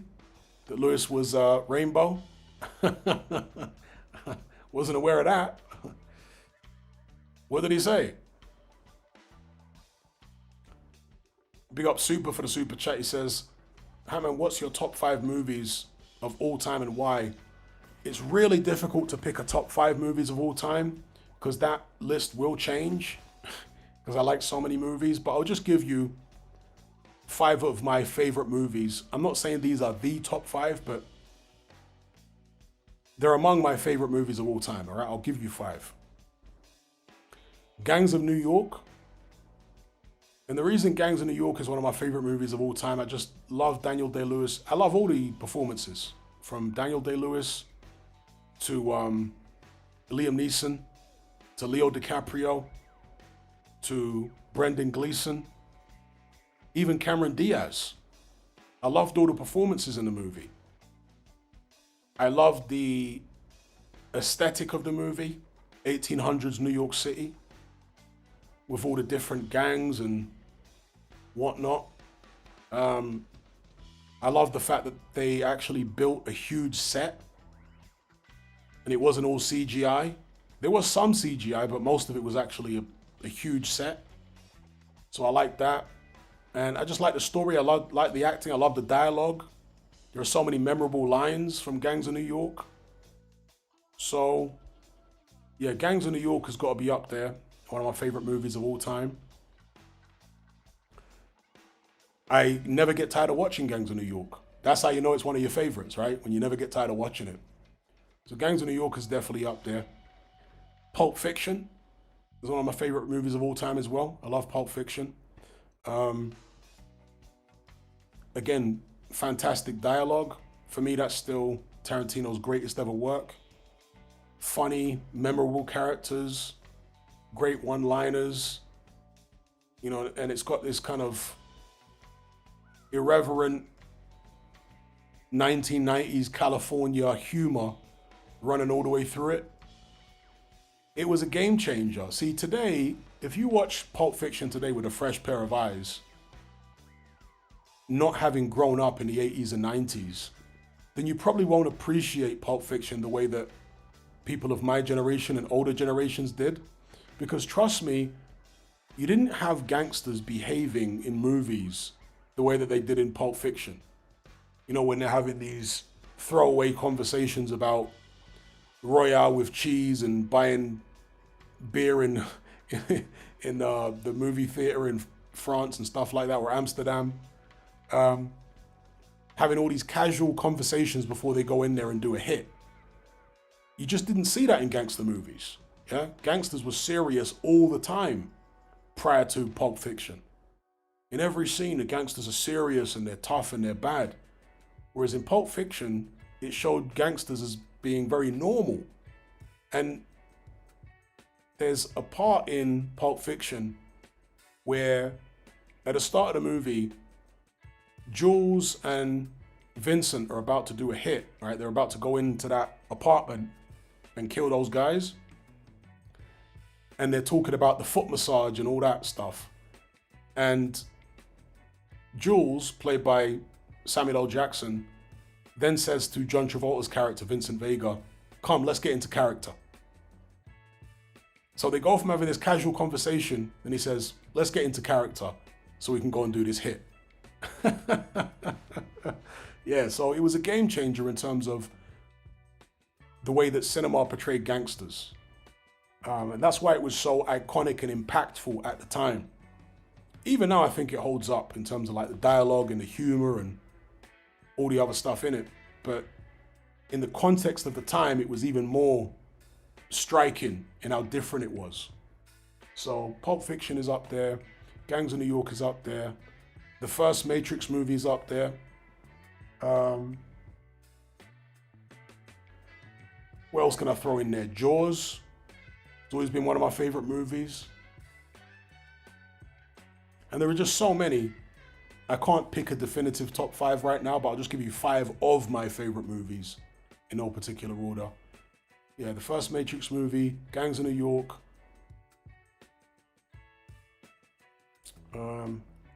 Pulp Fiction, Jaws. Gonna throw another one or two in there. I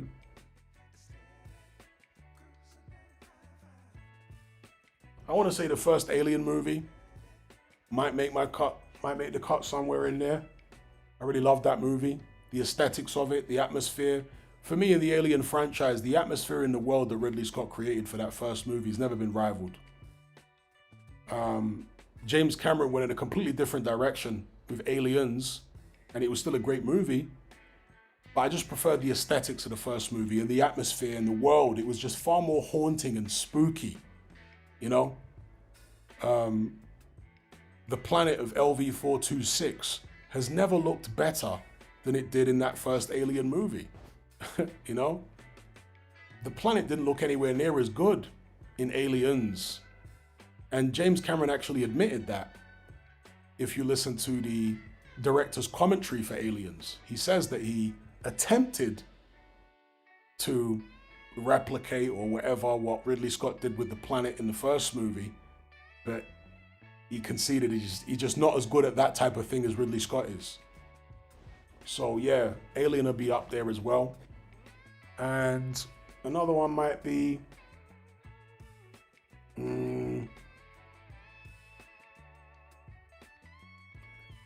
I'm gonna throw Boomerang in there, just as a wild card, because Boomerang is one of my favorite ever comedy movies. It's an Eddie Murphy movie from the early 1990s, Boomerang. So I'll throw Boomerang in there. Big up Matt, he says, do you like Peaky Blinders? I love that show.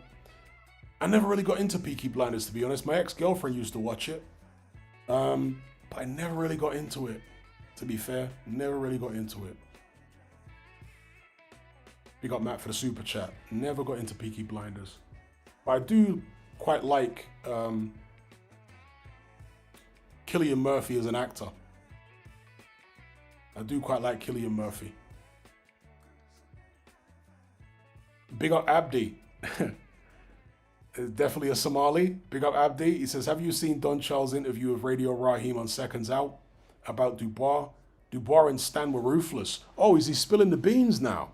So the nice guy pretense is over, because at first he was being all respectful about the split, and surely it was just a matter of time before he got the claws out. I haven't seen the interview. I'm definitely going to watch it now after this stream.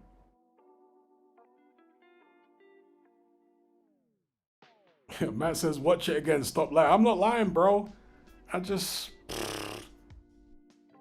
My ex-girlfriend used to watch it, and I had a go at watching a couple of episodes. I just couldn't get into it. It just didn't do it for me. It's like with, oh damn, Matt Borgeson says he called Dubois autistic. Well, I mean, most of us think that Dubois is autistic, right? But for Don Charles to say it, oh, he called him special. Okay. Which is kind of a euphemism for autistic. Okay. Big up Abdi. And by the way, Abdi, are you actually Somali, or are you just using the name Abdi for another reason?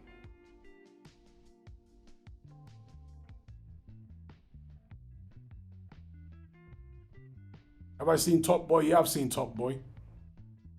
The original Top Boy, which has now been renamed Top Boy Summer House, is the only Top Boy that's worth watching, in my opinion. Once Drake got involved, the subsequent Top Boys have been increasingly poor. So the first one was the next one was worse, and the next one after that even worse. It's just been deteriorating with each new season. But the original one, which is now called Top Boy Summer House, is the only one worth watching in my view. No Country for Old Men. Yeah, I've seen that movie. It's cool, but I wouldn't put it in one of my favorite movies of all time. Tony S says, it's Abdi Fox, Hatman, he's onto you. Action Popcar says, Dubois is autistic. I live with an autistic child. I bet my whole bank on it. Yeah, I would be amazed if he is an autistic too.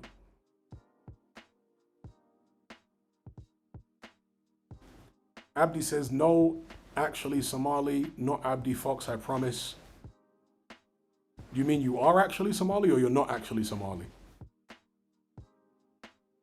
Big up the Somali crew. And big up Abdi whether you're Somali or not.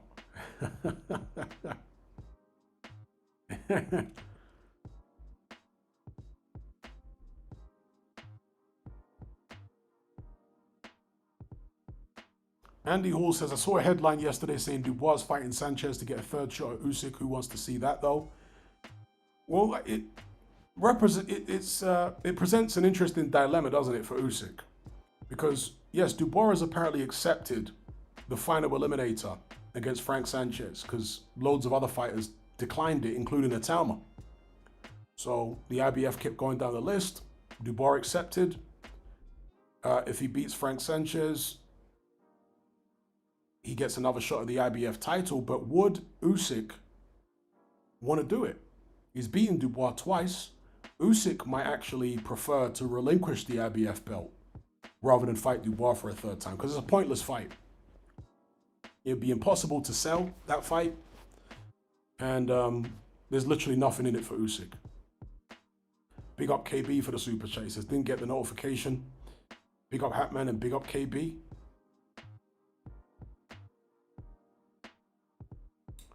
Bexy says, I watched Misery, Stephen King's novel, the other day. Great film. Yeah, Misery is a good film.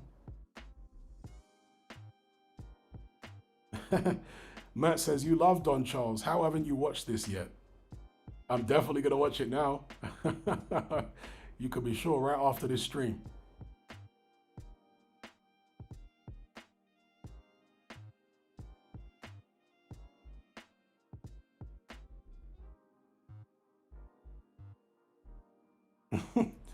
Action Popcar says, Ivan will spark Danny crayons a third time. I'd be amazed if that fight even happened. Yeah, I just don't see how you can sell that fight to the public, how anyone would buy tickets to watch it, and why Usyk would go through with it. Like, I think it'd surely vacate rather than... AJ says, please watch Predestination, 2014 sci-fi thriller Ethan Hawke. Yeah, I've seen it. I've seen Predestination. Very long time ago, but I have seen it. And I like Ethan Hawke as well as an actor. He's good. Fernie G says, how do you rate the It remake? Love that movie. I liked it.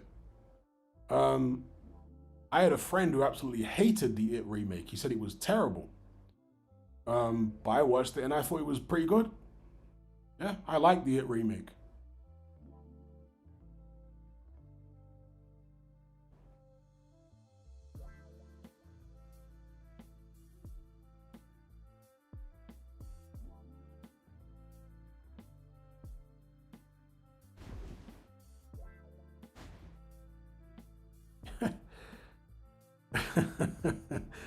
Matt says, I feel like Dubois is the kind of person who'd need someone to cut up his food so he doesn't choke.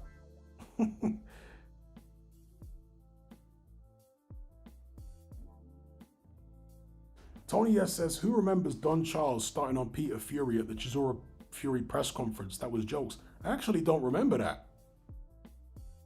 I don't actually recall that.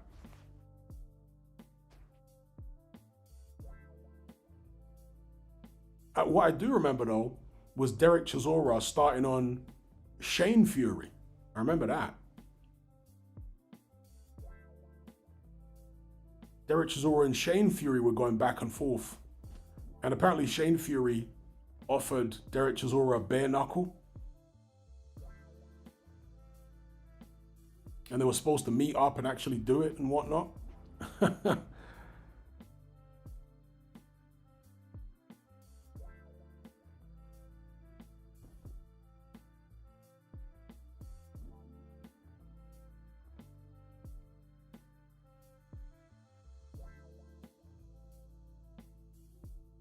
Tony S says, you need to watch the Don Charles Peter Fury back and forth. Was hilarious.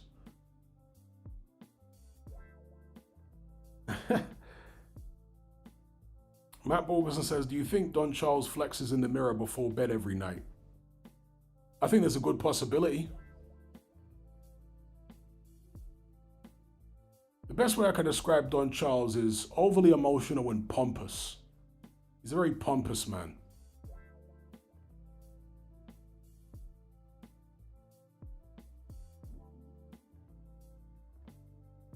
Is that right?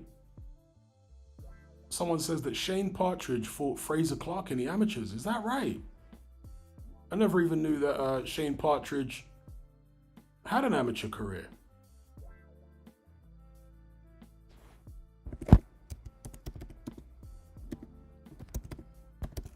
Let me look up Fraser Clark's box rec here. Fraser Clark had loads of amateur fights, so probably going to be very difficult to find his fight with Shane Partridge because box rec amateur records are not always complete. In fact, they usually aren't complete. They're usually incomplete. So I don't expect to see Shane Partridge, aka Shane Fury's name on there. So you won't necessarily know by looking at the box rec everyone that Fraser Clark fought in the amateurs. Let's have a look here. It's got Sean Turner on there. It's got Tony Yoka, Anthony Joshua, of course, Joseph Parker, Joe Joyce, Otto Wallin. He got terrorized by Joyce in the amateurs, poor Fraser Clark. Joyce always bashed him up whenever they fought. Zan Kosobutsky, Sergey Kuzmin, Bakir Jalilov. Wow, I never knew that Fraser Clark actually had a win over Jalilov in the amateurs. Never knew that. In 2014, he beat Jalilov on points. 2014, wow, never realized that. But kept getting beaten up by Joe Joyce. Beat Tony Yoka, Guido Vianello. Don't see Shane Partridge, but again, the record is probably incomplete. He beat Linnea Pero, actually stopped Linnea Pero. Dear, oh dear.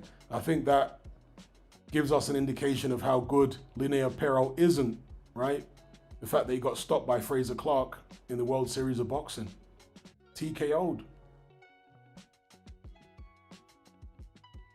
Fraser Clark really did have a very good amateur record. If you look for his amateur record and the names on there, it's a very good record. But he's an example of how amateur boxing and pro boxing are really two different sports.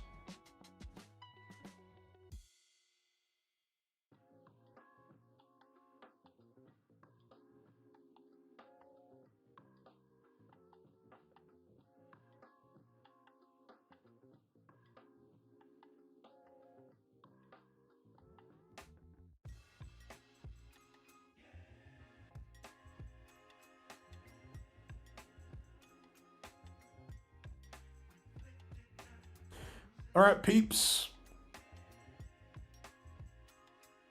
Gonna wrap this one up here. I'd like to thank each and every one of you for joining this conversation on the night flight.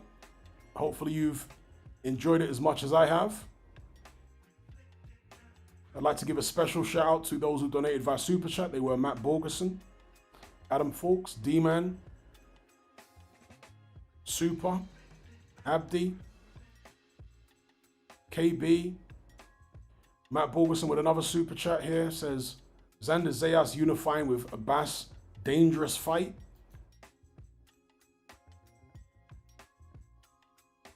When's that fight happening, Matt?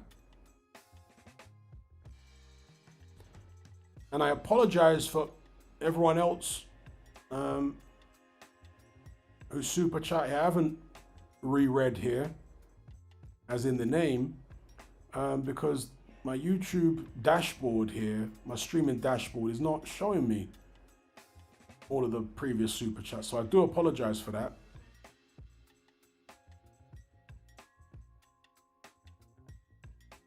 Let's see if I can find them another way. No, it's not showing all the super chats, but there was Jess Sharan with a super chat as well. Big him up.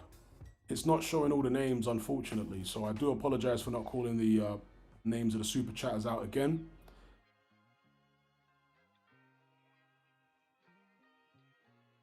Before I wrap this one up. Okay, Matt says it's supposed to be happening in 2026. yeah, so big up everyone who participated in the conversation. It's always great to chop it up with you guys. Take care, be good. Much appreciated. I'll catch you on the other side. I'm out.